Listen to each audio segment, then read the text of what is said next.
जाएगा कि कर्म करो तो फल मिलता है, कर्म करो तो फल मिलता है, कर्म करो तो फल मिलता है, आज नहीं तो कल मिलता है, कर्म करो तो फल मिलता है, आज नहीं तो कल मिलता है। और जितना गहरा अधिक हो कुआं, जितना गहरा अधिक हो कुआं, उतना मीठा जल मिलता है, कर्म करो तो फल मिलता है। और जीवन के हर कठिन प्रश्न का, और जीवन के हर कठिन प्रश्न का जीवन से ही हल मिलता है, कर्म करो तो फल मिलता है। और भाई आप सभी का मेरे बहुत स्वागत है। तो आज हमारे साथ जुड़े हुए हैं मूसल इंस्टीट्यूट के डायरेक्टर एनवी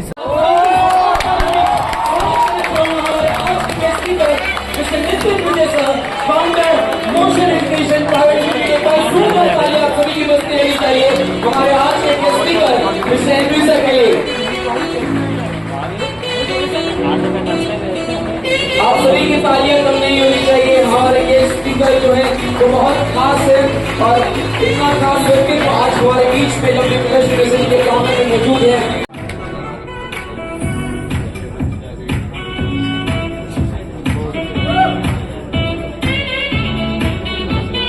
भारत माता की जय, भारत माता की जय, भारत माता की जय।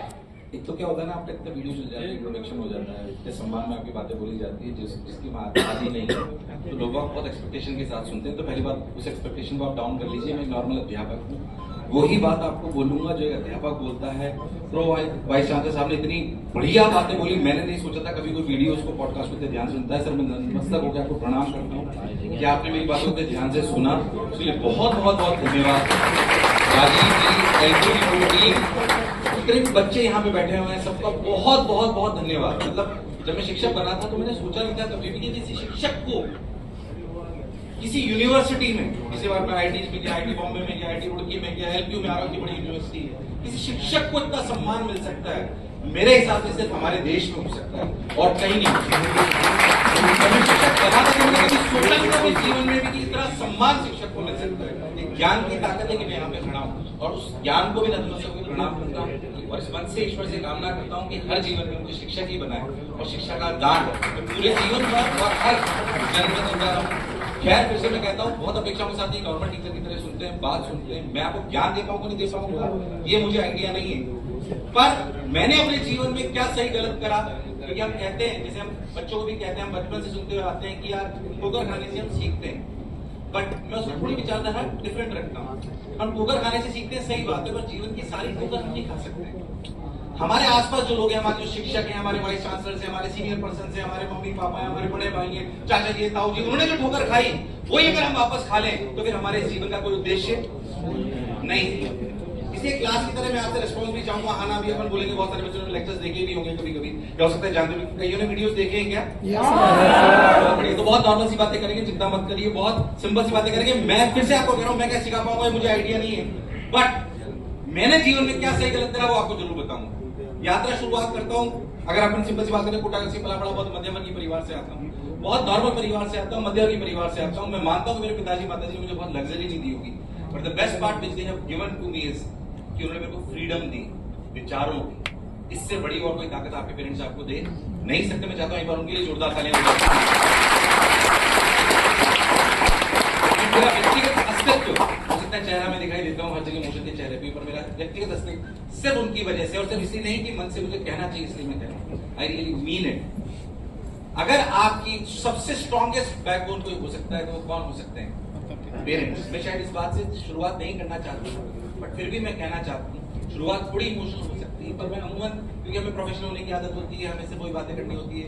जब भी यूनिवर्सिटीज में आईटीज में जाते हैं, पिछली बार आईटी रुड़की में गया तो जब अपने क्लासेस ओरिएंटेशन ले रहे होते तो शायद ही बात कर पाते, बट फिर भी मैं बताता हूँ, आप कितने भी बड़े हो जाओ, कितने भी बड़े हो जाओ, पर एक बात याद रखना कि आपके मम्मी पापा से ऊपर आपके लिए और कोई हो। मैं कह रहा हूँ, बहुत सारे लोग यहाँ पे जो बैठे हैं बहुत सफल होंगे, कोई आईएएस बन जाएगा, कोई क्या बन जाएगा, कोई टॉप कोडर बन जाएगा, कंपनी चालू कर लेगा, कोई $1 बिलियन कंपनी बनाएगा, कोई यूनिकॉर्न बनाएगा। और मैं कह रहा हूँ कि अगर आपकी सफलता के साथ साथ आपके फादर मदर के आंखों में आपकी सफलता की वजह से खुशी के आंसू नहीं आए तो इस सफलता का कोई फायदा नहीं। मैं बताता हूँ अपने आप को अमीर क्यों महसूस करता हूँ। दो बातें फिर यहाँ से स्टार्ट करना चाहता हूँ, पर मैं खुद को क्यों अमीर महसूस करता हूँ मैं आपको बताता हूँ। दो पल मेरे जीवन में ऐसे आए जब मुझे लगा कि यार वाकई मैंने कुछ न कुछ कराया। पहला क्षण जब मैं मध्यवर्गीय परिवार के लिए आईटी में सिलेक्शन बहुत इंपॉर्टेंट होता है, तो जब मैं पहली बार आईटी में सिलेक्ट हुआ तो मेरे पिताजी के चेहरे पे जो सुकून भरी खुशी थी, मुझे आज तक याद है। मुझे आज तक याद है कि मुझे लगा कि अब हमारा बच्चा कहीं ना कहीं ढंग की जगह चला गया है। मुझे लगता है इससे बड़ी धरोहर मेरे पास और कोई नहीं। दूसरी कभी रिसेंटली भी मुझे मिली जनवरी में, जो मेरे को लगता है मेरी व्यक्तिगत कमाई है। अभी जनवरी में सर मैं आपको बताते हुए मुझे अच्छा लग रहा है कि मेरे फादर मदर की 50th वेडिंग एनिवर्सरी थी। उनका ये वाला साल मिला कि हम 3 बेटियों का विवाह करें जो अनाथ थी, बोल सुन नहीं सकती। तो हमने बहुत धूमधाम से उनका विवाह करा। मेरी माता जी की भी इच्छा थी। जब उनका कन्यादान करके हम उठे तो मेरी माता जी मुझे 20 मिनट तक लेकर रोती रही और वो आंसू सारे खुशी के थे। मैं कहता हूं आपके जीवन में भी ऐसा फल आना चाहिए। बैंक में आपके पास कितना पैसा है ये महत्व नहीं रखता, आपका मान सम्मान कितना ये महत्व नहीं रखता। ये महत्व रखता है कि आपके माँ बाप की आंखों में आपके ऐसे खुशी के आंसू हैं या नहीं। क्या मैं वापस ट्रैक पे आता हूं? थोड़ा भावुक हो गया क्योंकि जब भी एक शिक्षक के रूप में आपको सम्मान मिलता है तो आपका कर्तव्य भी बहुत बढ़ जाता है कि जिनको आप ज्ञान दे रहे हो उन्हें स्वार्थवश ज्ञान दे रहे हो या बिना स्वार्थ के ज्ञान दे रहे हो, ये बहुत इंपॉर्टेंट है। तो मेरी बात को थोड़ा ध्यान सुनिएगा, फिर से मैं आपसे बात को लेता हूँ। शायद थोड़ी सी भावुकता से शुरुआत हुई, मैं उसके लिए माफी चाहता हूँ, बट मुझे लगता है कि हम कितने भी बड़े बन जाए, मैं चाहता हूँ प्रोफेशनल बने, बट मैं कहता हूँ इमोशनल प्रोफेशनल बने। इसमें कोई बुराई वाली बात। प्रोफेशनल शूट प्रोफेशनल बन के आप क्या कर लेंगे? इस ऊंचाई छू के आप क्या कर लेंगे? मानवता अगर आपके अंदर नहीं रही तो प्रोफेशनल बन के भी आप क्या कर लोगे? मैं मानता हूँ प्रोफेशनल के गुण होने चाहिए, बट इमोशन के साथ होने चाहिए। इसके आगे वाले सेशन में हो सकता है कि हम सारी बातें करें कि प्रोफेशनल कैसे बनना है, हमें क्या क्या ध्यान रखना है, बट ये याद रखना है कि आपकी एथिक्स और इमोशन कभी भी छूटने। मैं आपको इमोशनली वीक होने के लिए नहीं बोल रहा हूँ कि आपको कोई भी बोल देगा तुम नहीं पढ़ सकते, अरे तुमने क्या कर लिया, तुमने एक एग्जाम दिया था वो क्लियर नहीं करा और आप उसकी बात को दिल पे लगा लिया और आप 5 दिन तक नहीं पढ़े। मैं ये इमोशनली वीक बनने के लिए नहीं बोल रहा हूँ, बट इमोशन से हमारे पास जुनून आता है। यस और नो? यस और नो? इमोशंस के साथ अगर प्रोफेशनल बनेंगे तो जीवन में खुद के लिए कुछ अच्छा करेंगे, माँ बाप के लिए कुछ अच्छा करेंगे और देश के लिए अच्छा करेंगे। करेंगे कि नहीं करेंगे? यस और नो? हो सकता है मैं अध्यापक की तरह आपकी क्लासरूम पढ़ा, इस बात को समझना पड़ेगा। मैं अपनी यात्रा की शुरुआत करता हूँ क्योंकि यहाँ पे मैक्सिमम बच्चे कॉलेज के, तो मैं कॉलेज से आपको अपनी यात्रा शुरुआत करता हूँ।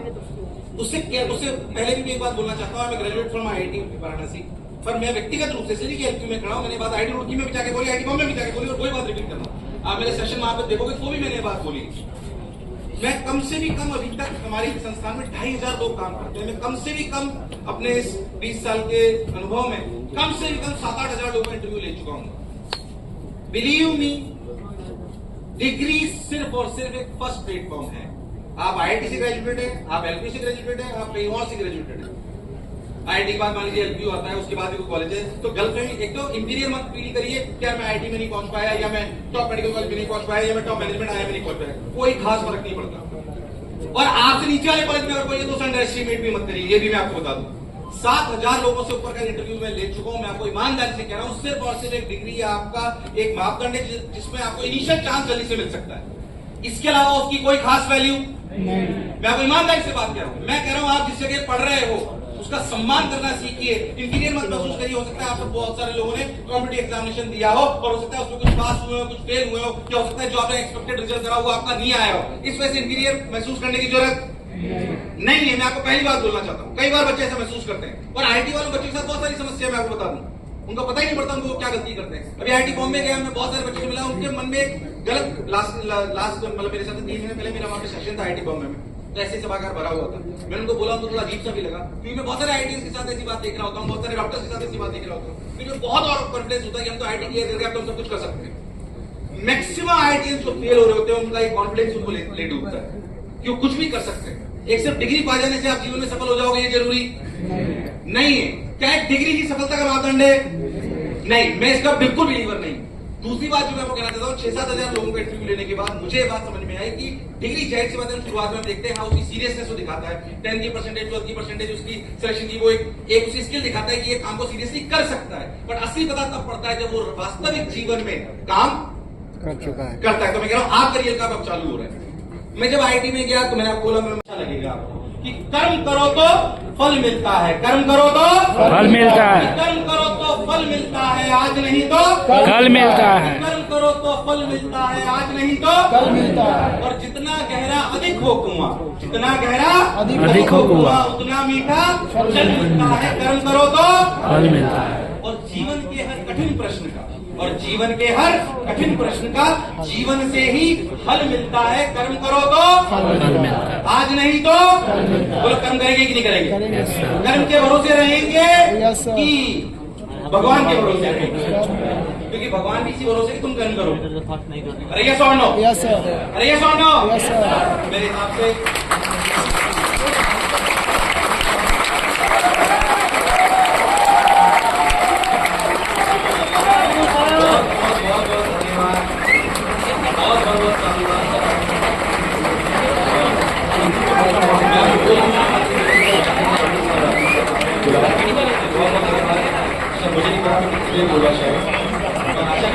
होना है तो मन में कर्तव्य का भाव रखिए, कर्तव्य का भाव रखिए, अधिकार का नहीं।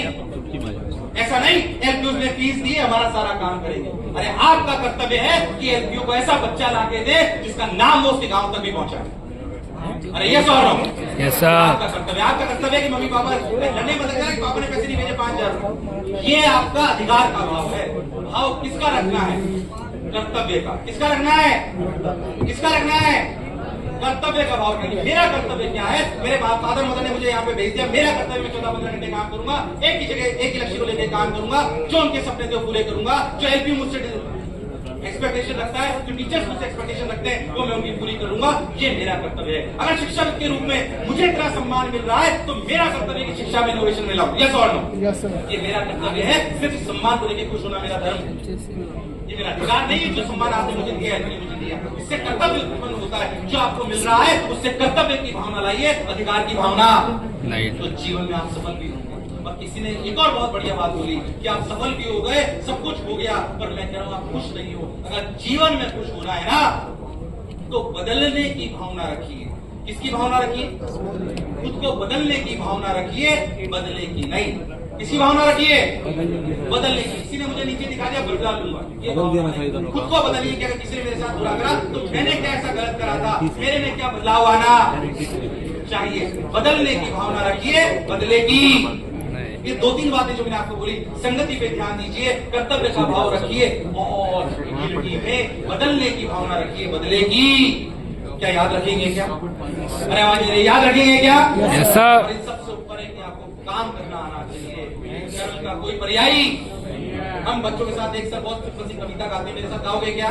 संगति आजकल जो है, जो कंटेंट हम कंज्यूम करते हैं, जो कंटेंट है, कंटेंट कल्चर बनाता है, कल्चर कम्युनिटीज बनाती है और कम्युनिटी ऐसी कैटेगरीज बनाती है जिसमें हम प्रोडक्ट मार्केट करते हैं। इस कल्चर को, इस कंटेंट को समझिए, वो हमें यूज कर रहे हैं या हम उन्हें यूज कर रहे हैं, ये पता होना। अरे यहाँ बैठे वाले बच्चे को गूगल या फेसबुक को यूज करने वाला नहीं बनना है, उन्हें गूगल या फेसबुक बनाने वाला बनना है। यस और नो? Yes sir. वैल्यूएशन से कुछ होने वाला, मैंने कहा वैल्यूएशन नहीं चाहिए। क्या भाई बात बताता हूँ, आपने नाम सुना होगा फूड पांडा का, सुना है क्या? फूड पांडा का नाम सुना है क्या? फूड पांडा बहुत बड़ी ऐप थी, ऐसी स्विगी और जोमेटो की। फूड पांडा को 2012 में इतना फंडिंग हुई, शायद बिलियंस में या मिलियंस में, बहुत सारी फंडिंग हुई। उन्होंने बिना क्वालिटी को ध्यान दिए 45 देशों में, 45 देशों में उन्होंने एक्सपेंड कर दिया। अगले 2 साल के अंदर उनका हश्र ऐसा था कि वो गायब हो गए पास में। ऐसे एक्सपेंशन का कोई फायदा नहीं है। ऐसे फंड्स का कोई फायदा नहीं है। Fund should be raise to scale, not to see product market fit. मैं थोड़ी सी अलग लैंग्वेज बात यूज कर रहा हूं। आप जो प्रोडक्ट बना रहे हो मार्केट में फिट है नहीं है, पहले उसे चेक करिए, उसके बाद फंड्स को रेज करिए। प्रोडक्ट बनाने सिर्फ आइडिया पेपर पे लाने के लिए, सिर्फ आइडिया आपके पास है और उसके लिए फंड्स रेज करिए, गलत तरीका है। आप पहले प्रोडक्ट मार्केट फिट लाइए, उसके बाद उसको स्केल करने के लिए फंड्स को रेज करिए। अच्छा, फिर मैं कह रहा हूं एंटरप्रेन्योरशिप जर्नी बहुत कठिन है, ये आसान जॉब बहुत टफ है, पर हाँ इसका आनंद भी अलग है, सीखने को बहुत कुछ मिलता है। अगर मैं आपको रियलिटी में एक बात बताऊं तो जैसे मैं आपको बताता हूं, उसके पीछे जुनून बहुत चाहिए। मतलब आपको ये आप पैसे से जीतोगे ये जरूरी है। कई बार बोलते हैं पैसे जीतेंगे, ऐसा नहीं। मैं आपको एग्जांपल बताता हूँ, मेरे को कहानी बहुत इंस्पायर करती है कि हमारे पास कई बार चैलेंज आते हैं। मान लीजिए आज की तारीख में हमारे कॉम्पिटिटर है जो 400 करोड़ 500 करोड़ रुपए से ब्रांडिंग में बर्न कर, हमारा बजट ये 50-100 करोड़ के आसपास ही होता है जो हम ब्रांडिंग में अब उनसे बजट में हम बहुत कम है, ऐसा हो सकता है। बट द पॉइंट इज कि आपके पास जुनून होना। आज तो फिर भी इतना है, पहले तो कुछ भी नहीं था, जीरो ही था पैसा, मान के चलिए आज से 5-10 साल पहले। बट फिर भी हमारे पास जुनून होना। जैक टेलर का नाम पता नहीं आपने सुना है, मैं उनकी कहानी आपको बताता हूँ। जैक टेलर ना एक फाइटर थे सर, वर्ल्ड वॉर 2 में बहुत बड़े फाइटर रहे। वो प्लेन उड़ाया करते थे यूएस के लिए। तो वो रिटायर हो गए। जब रिटायर हो गए तो उन्होंने सोचा, जुनूनी आदमी तो थे ही, उन्होंने पूरे टाइम लड़ाई लड़ी। उन्होंने बोला यार मैं ना एक ऐसी कंपनी बनाऊंगा जो बेसिकली जो बनी उस तरह की कंपनी यूएस में पहले से एग्जिस्ट करती है। उन्होंने बोला कि मैं ऐसी कंपनी बनाऊंगा जो कार रेंट पे देगी। किस पे देगी?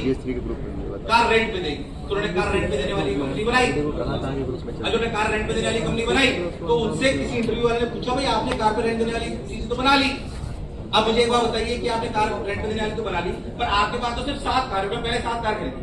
जो और कॉम्पिटिटर वाली कंपनीज हैं उनके पास तो किसी पास 100 कार है, 200 कार है, 500 कार है। कार भी आपकी फीचर वाइज से उनकी कार जो आपसे फीचर वाइज अच्छी है, उनके पास मैन पावर भी ज्यादा है, आप उनसे कैसे जीतो? उन्होंने बोला मैं उनसे जीतूंगा कस्टमर सर्विस। इसमें जीतूंगा मुझसे बेहतर वो कस्टमर सर्विस दे। रात को 3 बजे भी मैं खुद ही फोन उठाता हूँ अगर मेरा रेंट कार आती, मुझसे बेहतर वो सर्विसेज दे। आपको जानकर खुशी होगी, वही जुनून की वजह से वो रेंट कार कंपनी आप जाके देखिए 1995 तो उसकी खुद की वैल्यूएशन 500 करोड़ के ऊपर थी, $500 की, $500 बिलियन के ऊपर उसी कंपनी की वैल्यूएशन। ये जुनून की जिद है। मैं कह रहा हूं अगर आपको एंटरप्रेन्योर बनना है तो जुनून होना, बिना जुनून के कुछ भी होने वाला नहीं है। जुनून आपको पालना पड़ेगा। आदमी कैसे चुनना है ये आपको पता होना चाहिए। फिर से मैं कह रहा हूं वैल्यूएशन पे ध्यान मत दीजिए, वैल्यू क्रिएशन पे ध्यान दीजिए। फूड पांडा वाली कंपनी नहीं बनना है अपने को जैक टेलर जैसी कंपनी बनना है कि अच्छा हाँ यार जो वैल्यू भी क्रिएट करे जुनून के साथ आपको आगे बढ़ाए। मैं आपको कह रहा हूं जैसे बच्चे क्या करते हैं कई बार ना सिर्फ फीचर्स पे ध्यान देते। अच्छा मैं आपको थोड़ी सी ब्रांडिंग के पर्सपेक्टिव से एक बात बोलता हूँ, सुनना चाहते हो क्या? हो सकता है स्पेसिफिकली कुछ ही लोगों को बात समझ में आए ज्यादा, पर फिर भी बोलना चाहता हूँ। आप एक बात समझिए कि अगर मार्केट में बहुत सारे कंपनीज हैं तो आप अगर ये बोलो ना कि हम उनसे, जैसे मान लीजिए आज जैक टेलर ही समझाते कि मेरी कार में ना उनकी बैक वाली हमारी बैक सीट पे उनकी बैक सीट से 5 इंच का लेग स्पेस ज्यादा है। ये अपने आप को बेटर साबित करना है, डिफरेंट साबित करना।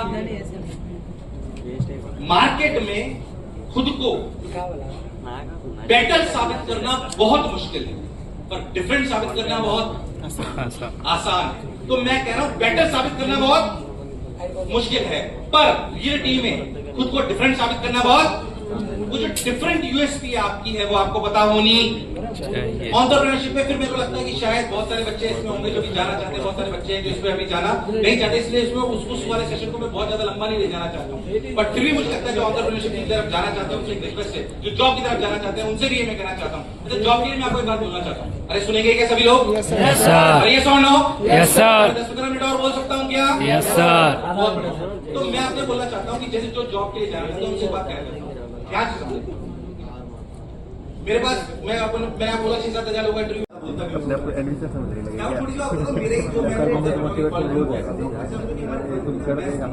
हमारे कॉलेज में मैथ्स तो क्या होगी वो मैथ्स में ना बहुत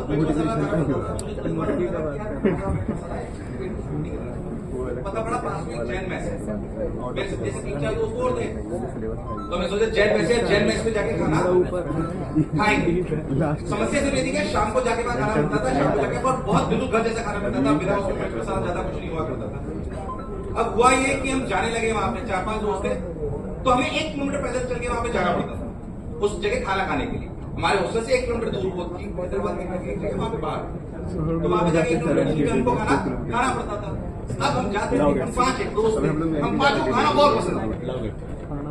अब मैं बताऊं आपको, जब भी हम वहां जाते थे ना, मैं अपनी ऑब्जर्वेशन बता रहा हूं, तो मुझे कोई तकलीफ नहीं होती।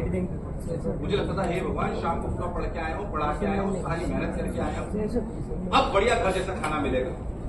मेरे 2-3 दोस्त थे जिनको खाना मुझसे भी ज्यादा पसंद है। जब भी हम जाते थे शुरुआत के 5-7 दिन वो कहते थे यार 1 किलोमीटर पैदल चलना पड़ता है, यार 1 किलोमीटर पैदल चलना पड़ता है, इसमें क्या खाना तो अच्छा मिल रहा है। आप विश्वास मानो जिनको समस्या बड़ी नजर आती थी कि 1 किलोमीटर पैदल चलना पड़ता है, उन्होंने 7 दिन बाद खाना खाने जाना छोड़ दिया। उन्होंने 7 दिन बाद खाना खाने जाना छोड़ दिया। मैं सिर्फ आपको बताना चाहता हूँ खाना खाना जाने में खाना गोल था, वहां तक जाना में 1 किलोमीटर एक छोटी सी समस्या थी। यस और आपको क्या बड़ा ये दिखाई देता है गोल की समस्या, ये आपका नजरिया है, ये आपका नजरिया है। क्या बड़ा नजर आता है भाई? आपको गोल बड़ा नजर आता है, समस्या बड़ी। अगर आपको गोल बड़ा नजर आएगा तो फिर आपको समस्या बहुत छोटी नहीं दे रहे। कोई मैं आपसे कहना चाह रहा हूँ, कई लोग बच्चे परेशान होते हैं, हमारे वहाँ पढ़ने आते हैं और एसी नहीं चला सर आज ठंडा पानी नहीं मिला था। अरे ठंडा पानी नहीं मिला, एसी नहीं चला, हो सकता है आपकी उसमें भी एसी खराब हो जाए, इसका मतलब आप पढ़ना छोड़ दें। अगले दिन अगर एग्जाम है और रात को अगर आप उनका एसी चला तो एग्जाम नहीं दोगे क्या? अरे ये छोड़ लो, एग्जाम बिगाड़ दोगे क्या? अगर आप इतनी सी बातों से भयभीत हो जाते हो और विचलित हो जाते हो तो फिर आपका सफल होना मुश्किल है। इसलिए मैं आपको कह रहा हूँ, आपको बहुत बड़ा नजर आना। मैं आपसे एक और एक देखो आपसे सबको देना चाहता हूँ कि आप पहली शर्त ये है आपके सेशन की कि आप सब लोग तय कर लोगे कि आपको जीवन में क्या बनना है। कैसे और नो? क्या हम सभी लोग तय करेंगे कि मुझे जीवन में क्या बनना है और क्या बनना है? इसका डिसीजन फैसिलिटेशन से नहीं लेंगे कि एमपी सर ने बोला था टीचर बन गया टीचर बन गया, नहीं। क्या मेरे कोई भैया मित्र ने एमबीए कर लिया और ऐसा फैसिलिटेशन? हमारी क्या कोर्स